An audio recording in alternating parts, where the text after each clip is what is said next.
আমি প্রধান উপদেষ্টা বরাবর আমার পদত্যাগপত্র জমা দিয়েছি। আসসালামু আলাইকুম।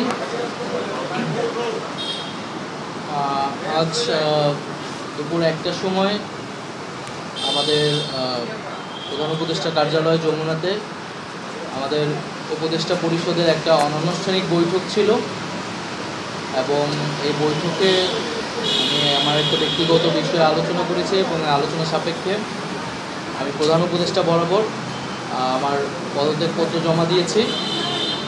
আমার যেই দুটি মন্ত্রণালয় ছিল, তথ্য ও সম্প্রচার এবং ডাক, টেলিযোগাযোগ এবং তথ্য প্রযুক্তি, দুটি মন্ত্রণালয়ের দায়িত্ব থেকে আমি ইস্তফা দিয়েছি। এছাড়াও এই জুলাই শহীদ স্মৃতি ফাউন্ডেশন সহ সরকারের যেই সকল কমিটিতে আমি ছিলাম, এই সকল কমিটি থেকে আমি সাথে একই সাথে ইস্তফা আমার হচ্ছে। মূলত একটি গণ অভ্যুত্থানের প্রেক্ষিতে 8ই আগস্ট আমরা গণ অভ্যুত্থানের প্রতিনিধি হিসেবে প্রথমে 2 জন এবং পরবর্তীতে আরও 1 জন 3 জন অন্তর্বর্তী সরকারে দায়িত্ব নেই অন্যান্য উপদেষ্টাবৃন্দের সাথে। তখন দেশের জাতীয় নিরাপত্তা এবং গণ অভ্যুত্থানের আকাঙ্ক্ষা বাস্তবায়নের লক্ষ্যে আমাদের সেই সময় দায়িত্ব গ্রহণ করাটা আমাদের কাছে মনে হয়েছিল যৌক্তিক। গত 6.5 মাসের প্রেক্ষিতে সরকার কাজ করছে, হয়তো আমরা আশানুরূপ ফলাফল এখনও পাইনি, কিন্তু আমার কাছে মনে হয়েছে যে সরকারের একটা স্ট্যাবিলিটিতে সরকার এসেছে এবং ব্যক্তিগতভাবে সরকারের বাইরে যে দেশের বর্তমান যে পরিস্থিতি, সেই পরিস্থিতিতে একটি রাজনৈতিক শক্তির উত্থানের জন্য আমার রাজপথে থাকা প্রয়োজন, ছাত্র জনতার কাতারে থাকা প্রয়োজন এবং আমরা যে গণতান্ত্রিক পরিবর্তনের আকাঙ্ক্ষা করি, সেই আকাঙ্ক্ষার জন্য এবং আমার যে গণ অভ্যুত্থানে যে ছাত্র জনতা অংশগ্রহণ করেছে সেই শক্তিকে সংহত করতে আমি মনে করেছি যে আমার সরকারের থেকে আমার সরকারের বাইরে রাজপথে আমার ভূমিকা বেশি হবে এবং আমার বাইরে যারা আমাদের সহযোদ্ধা রয়েছেন তারাও চান এবং সেই প্রেক্ষিতে আমি মূলত আজকে পদত্যাগপত্র জমা দিয়েছি। গত 6 মাসে আমি আমার জায়গা থেকে চেষ্টা করেছি কাজ করে যাওয়ার।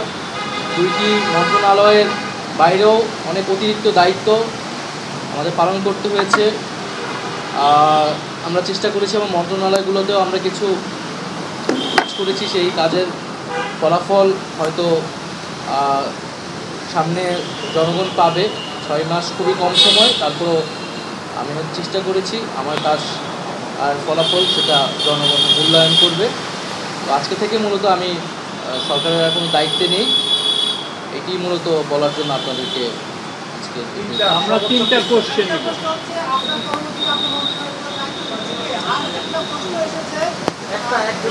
একটা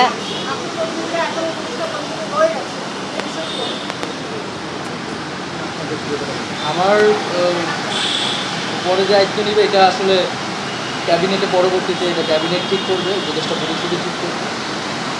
আর আমি আমার জায়গা থেকে মনে করেছি আমার বাইরের প্রয়োজন, বাট এখনও আমাদের গণ অভ্যুত্থানের আকাঙ্ক্ষা তো বাস্তবায়িত হয়নি। বিচার এবং সংস্কারের যে প্রতিশ্রুতি নিয়ে এই সরকার গঠিত হয়েছিল, ছাত্ররা এসেছিল, সেই প্রতিশ্রুতি পূরণে অন্য যে 2 জন রয়েছে তারা মনে করছে তাদের সরকারে এখনও দায়িত্ব রয়েছে, তারা এখনও সরকারে থেকেই জনগণকে সার্ভ করবে। তারা যদি রাজনীতি করার প্রয়োজন বোধ করে তারা তখন হয়তো সরকার ছেড়ে দেবে।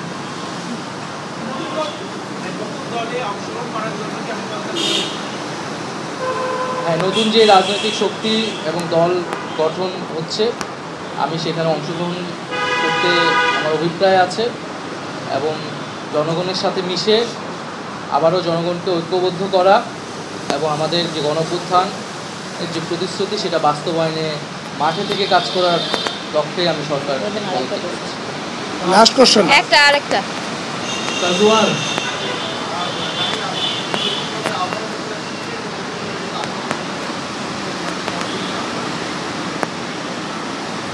এটার জন্য আপনাদের দলটির যেদিন ঘোষণা 28 তারিখ সেদিন পর্যন্ত অপেক্ষা করতে হবে, সেদিনই এটা জানা যাবে।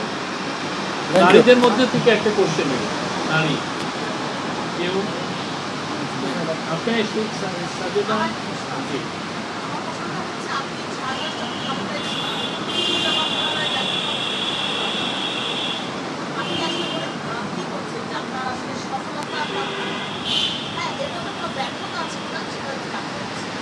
না, আমাদের তো অনেক সীমাবদ্ধতা ছিলই। আমরা সেই সীমাবদ্ধতাগুলো কাটানোর চেষ্টা করেছি সবসময়।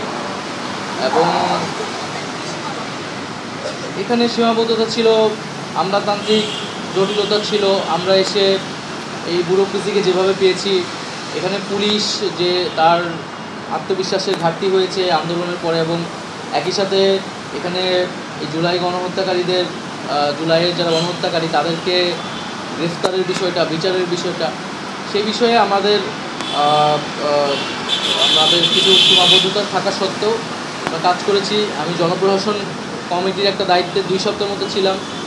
2 সপ্তাহের মিটিংয়ে আমরা সিদ্ধান্ত নিয়েছি যে যারা 18 সালের ডিসি ছিল এবং দুর্নীতির সাথে জড়িত ছিল তাদেরকে সরানোর ব্যবস্থা, এরকম কিছু উদ্যোগ আমরা নিয়েছি। এবং আমি আশা করব যে অন্তর্বর্তীকালীন সরকার সামনের দিনগুলোতে জনগণের যে আকাঙ্ক্ষা, গণঅভ্যুত্থানের যে আকাঙ্ক্ষা, সেই আকাঙ্ক্ষা বাস্তবায়নে তারা সচেষ্ট হবে এবং দেশের যে আইনশৃঙ্খলা পরিস্থিতি, সেই আইনশৃঙ্খলা পরিস্থিতি এবং দ্রব্যমূল্য নিরসনে তারা সফলতা দেখাতে পারবে। ধন্যবাদ।